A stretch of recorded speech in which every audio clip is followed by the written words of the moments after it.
59 anyos naman ang negosyante ng daing na bango sa Suwal nasa lisihan. Kanyang bag na may laman na 67,000 pesos na tangay. Sospek arestado sa isang KTV bar. Nagastos agad.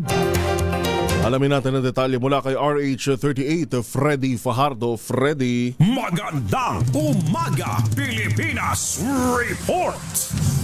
Luha ang dumulog sa impila ng pulisya alas 4:10 ng umaga kahapon ng isang 59 anyos na ginang na negosyante ng daing o tuyo na may pwesto sa Poblacion Suwal upang magsumbong na ang kanyang bag na naglalaman ng 67,000 pesos kas ay nawawala. Agad inatasan ni Suwal OIC Chief of Police Major Vincent Jasper Magsarili ang kanyang mga tauhan na mag-imbestiga at nabatid na bandang alas 3 ng madaling araw isang lalaki ang nagkunyaring bibili ng paninda ng biktima na umali-aligid sa pwesto, subalit ng tanungan ng biktima ay sinabing hindi naman daw siya bibili at umalis na ito. Pero maya-maya pa ay muling dumaan sa harapan ng pwesto ng biktima at nang wala nang bumibili ng tinda, ang ginang ay naidlip sa kanyang upuan. Subalit paggising niya, laking gulat nito na wala na ang kanyang bag sa kanyang tabi. Nang i-review ang CCTV, nakita at nakilala ang suspect na isang 36 anyos na binatang mangingisda na residente ng Malasiki na agad nagsagawa ng follow-up operation ng Suwal PNP at natagpuan ito sa isang KTV bar sa bayan at agad inaresto. Hindi naman itinanggi ng suspect ang paratang sa kanya pero ang nabawing pera rito ay 14,650,000 pesos na lamang.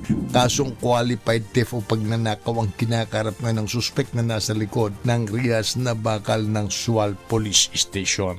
Mula sa Action Radio Pangasinan, ito si Freddy Fajardo, RH38 taguulat para sa DCRH, una sa Pilipinas, una sa Pilipino.